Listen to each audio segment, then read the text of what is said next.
In the operating room, every heartbeat matters. Every decision carries weight. And every hand, every mind, every soul works together as one. Sometimes, we come to work for our own benefits. Is it for salary, skills, learnings? Little did we know, as we do our job, we are already building a family.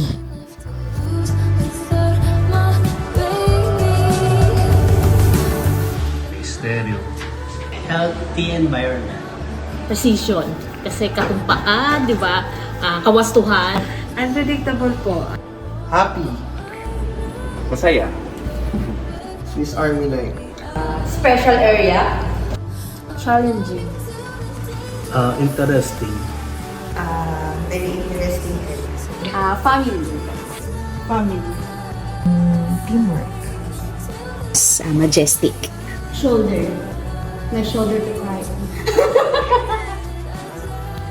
But behind the precision and the skill lies something deeper. A family. Not just the families we return home to, but the family we build here in the OR.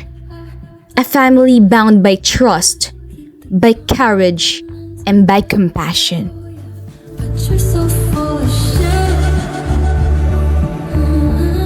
Common misconception about OR. They say it's boring, but it's not. Kapag ka natapos na daw yung case, petics na lang, higa-higa na lang daw. Ibang tao, nakikita tayo or nakikita yung trabaho natin as amazing, no? Pero other might think then na or nagkakaroon ng misconception about the nature of our work, and they find it disgusting kasi ando na lahat ng madudumi, ihi, dumi ng tao, laman loob, no? So, and hindi yun na appreciate or hindi yun na realize. Now, we are dealing it with pride and dignity. Kaya proud ako na mapabilang sa OR team and OR department. Kasi marami akong mga realizations. Well, for me, one of my misconception before about OR was that operating room work starts only when the surgery begins. But when I started working and experiencing it here as an OR nurse, you spend a significant amount of time prepping the room, checking all the equipments, and making sure every safety step is in place long before the patient arrives. Yung only surgeon is the driver, pero it's a team effort. There's a anesthesiologist, scrap, circulating, the whole team, the whole OR team. It's a dream team. Akala nila it's only the surgeon is the main character, pero it's a team effort. Nakakatakot, ganoon. Di ba? Yun ang unang safe ba ako? Gano'n. Pero, parang Grey's Anatomy. Di ba? Masaya. Tapos, minsan toxic, sabay-sabay. Pero okay na, at the end, merienda outside is waiting.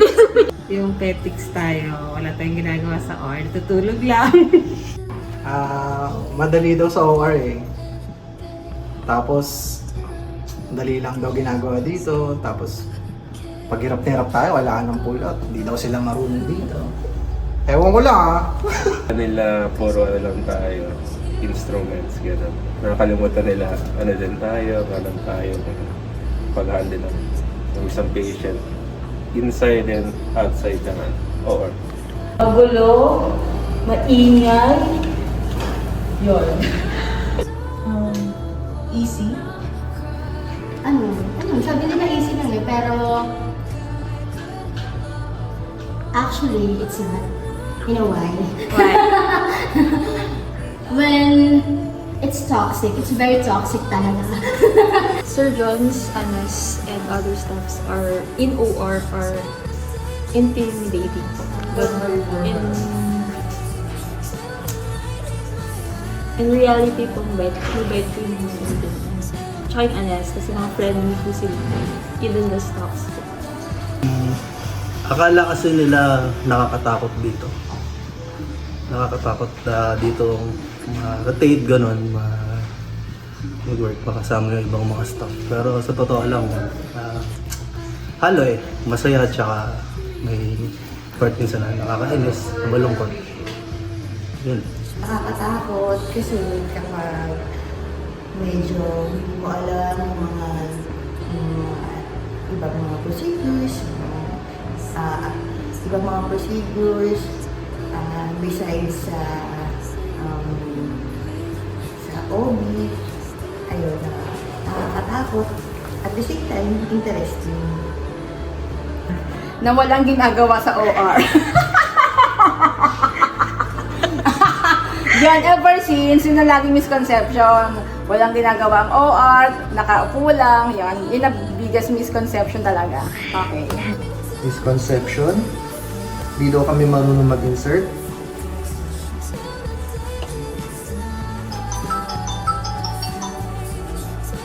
Hello po, good evening po, OR.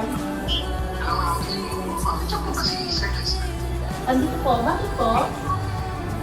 Magpapa-insert lang po sana, ma'am. Sir Lester, papa-insert daw! Ako na naman. Many believe the operating room is just about surgery, a place where doctors work alone. But the truth is far greater. The OR is a symphony of teamwork. Nurses, nursing assistants, midwives, anesthesiologists, technicians, and surgeons moving as one. It is not a cold, distant space. It is a place of precision, compassion, and family. Every role matters. Every voice counts. The OR is not just where lives are saved. It is where dedication and unity shine.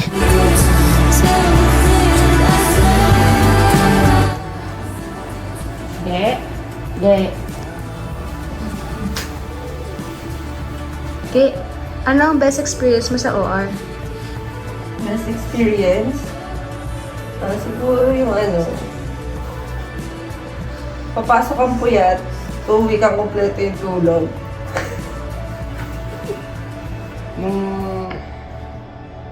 Nung nakilala ko si Kylie. Kasi...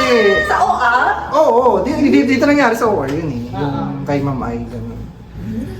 Kaya tinanong, ito kung personal ba or OR in general? So, ayun, kasi naging Ay, bridge. personal pala yun. OR, professional. Professional. Mali yung sagot ko dun. Siguro yung bond. Especially pag naka-duty, kahit toxic. Ganun. Okay lang, masaya. Ganun.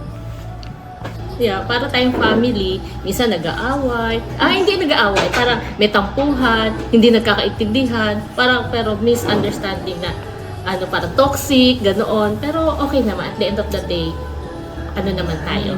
Ganun pa rin. Oo, ganun. Yun lang. Ang pasensya umiikli ng mga tatanda. That has happened to me from the moment I started working here was that learning to anticipate every need in the operating room and realizing how much impact careful preparation and teamwork have on saving lives. Tulong ako at saka nag-work ako sa isang team at saka na-appreciate yung ginagawa ko sa pagtulong at saka sa pagtatrabaho. Of camaraderie that we built to each other. At the same time, na-maintain kasi yung healthy working environment especially sa loob. So, sometimes, nagkakaroon ng mga unnecessary na conflict, unexpected, pero at the end of the day, kasi, so yung professionalism and yung right attitude pa rin yung no overpower pa rin ang right attitude. Yung experience ko mag-work as OR nurse dito sa Pinas, ganyan. Kakaiba din kasi yung experience.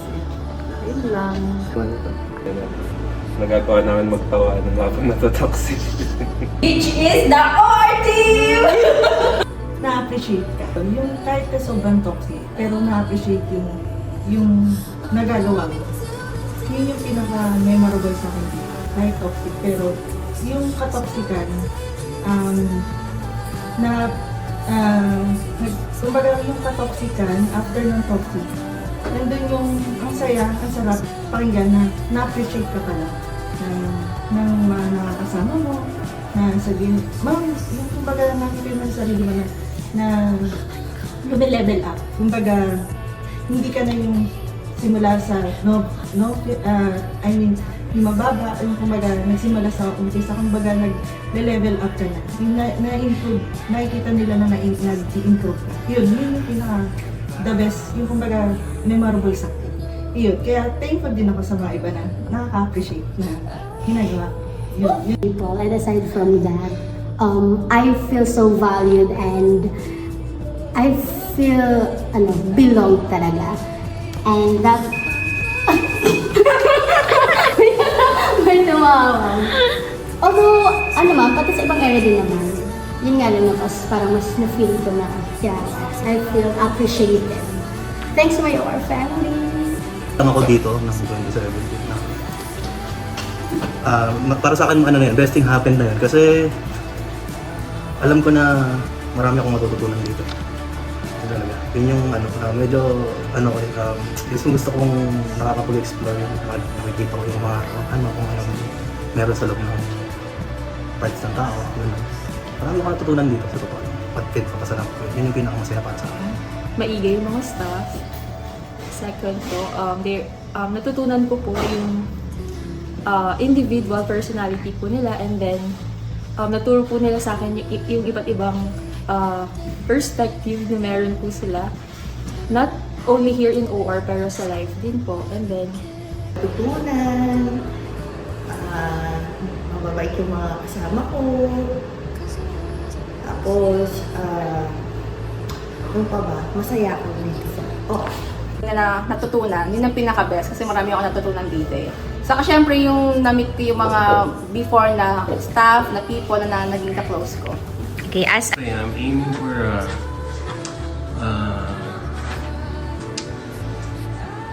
yung development, yung growth. Ano ba? Best thing happened to me as an OR nurse. Sa OR, what is the best thing happened to you from the moment you start sa OR? Professional growth. Yung nagsimula ako dito as ibang area. Mind. And then second, I smiled a lot during work hours. And it feels like home here. Marami akong mga memorable experiences sa OR. Hindi ko na mabilang. Pero in general kasi, masasabi ko, ang memorable experience ko dun is yung build ng rapport with each other. Hindi lang kasi friendship yung nabuo, but as family. Makikita mo yung concern sa bawat isa kapag hindi lang pag nagkaka-trouble, but sa personal na mga buhay namin, or buhay natin, nakikita natin, pinapakita natin yung ating concern, yung ating love.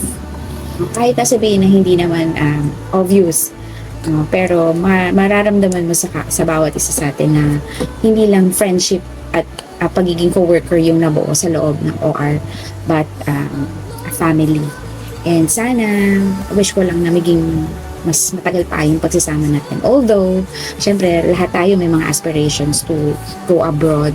Pero sana, ma-maintain natin yung magandang samahan kahit na meron na tayong kanya-kanyang mga plano sa buhay na magpapahiwalay sa atin sa OR. Yun lang, and Merry Christmas! In the OR, one moment can change a life. A patient saved, a family's hope restored. That memory stays with us forever. Challenging within the area. Challenging within the area. Aside from handling patients, of course, yung dealing with different doctors with different personalities and perspectives, especially their preferences, and kung paano yung magiging atake nila sa field or din sa mismong loob ng operative. Kasi surprise lagi yun. Hindi mo naman basta pagpasok doon, alam mo na kaagad. Message mo Sir Topher sa mga staff. Huwag kayong tamad, please. Yun lang. Kasi para sa inyo yan, maiintindihan niyo yan pag kayo nag-isipin. For our staff, I think i-maintain lang natin yung teamwork, proper communication, yung work ethics, tsaka di ba nga ang OR staff kasi, ang common, yun na pag-usapan na yung common na misconception ay assistants lang tayo. No.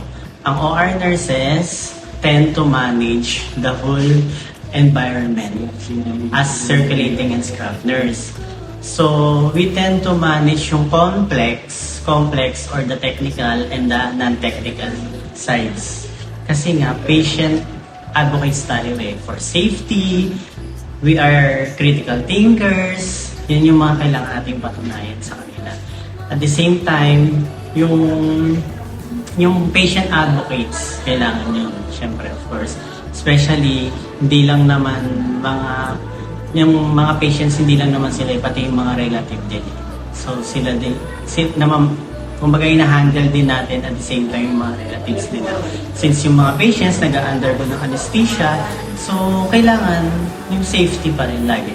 Yun yung kailangan natin na isa sa mga lagi natin isipin na goal natin. Tapos yung sa relationship with each other, di ba? So, maganda kasi na witness ko naman yung pag-body-body or pagtulong, especially kapag talagang alam nila na nasa critical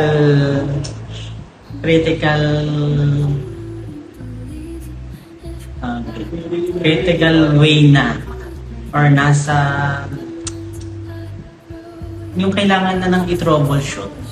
May troubleshooting na kailangan mo yan. Na nakikita ko yun yung pagtutulungan sa isa't isa. Akala ng iba, walang unity. Yun yung akala nila na. Pero hindi nila alam. Since isolated kasi yung area natin.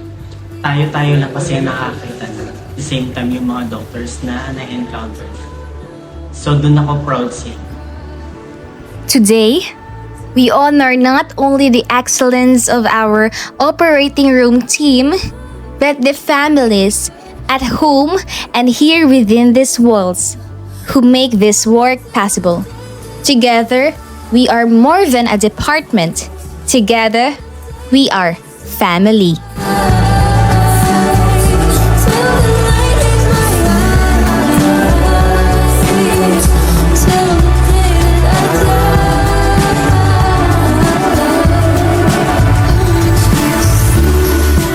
Wait lang, wag mo na hindi. Bakit?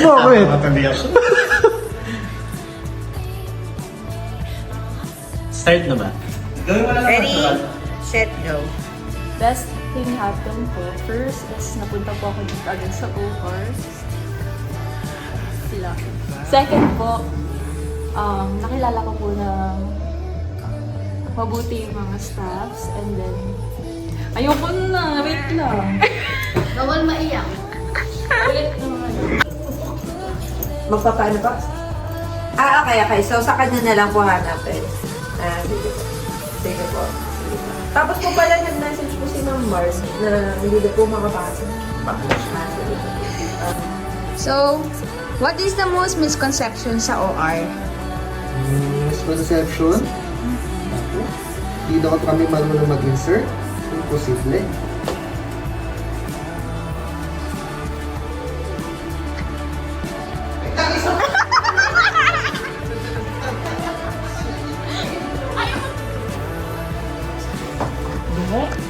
Hindi. ang best experience mo sa OR? Best experience, yung papasok ka po yan, uuwi ka ng... Uuwi ka ng kompleto tulog. Ginagawa. Yun yung memorable sa akin. Thank you. May dudugtong pa ako. Videohan din kita, ma'am. Videohan din po kita. Yes. After case.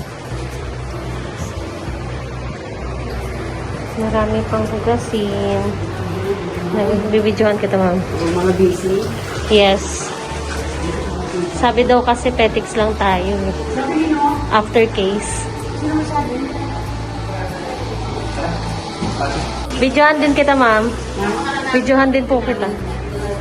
Yes. After case.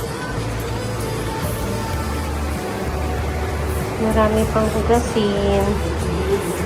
Bibidyohan kita, ma'am. Mga busy? Yes. Sabi daw kasi petics lang tayo. After case. Totoo naman ah. Sige, go. Most common misconception about OR? Ano to? Ba sa kanya? Ay, hindi na pa.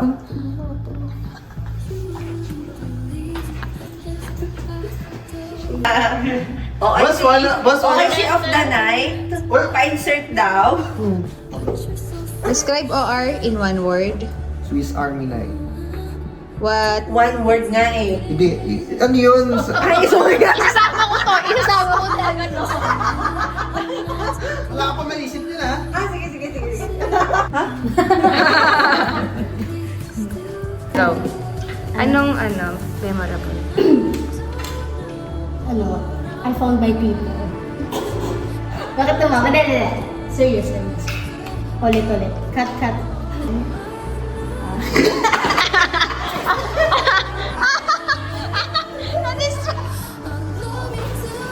Thank you. Sabay ubi. Sige po. Thank you po.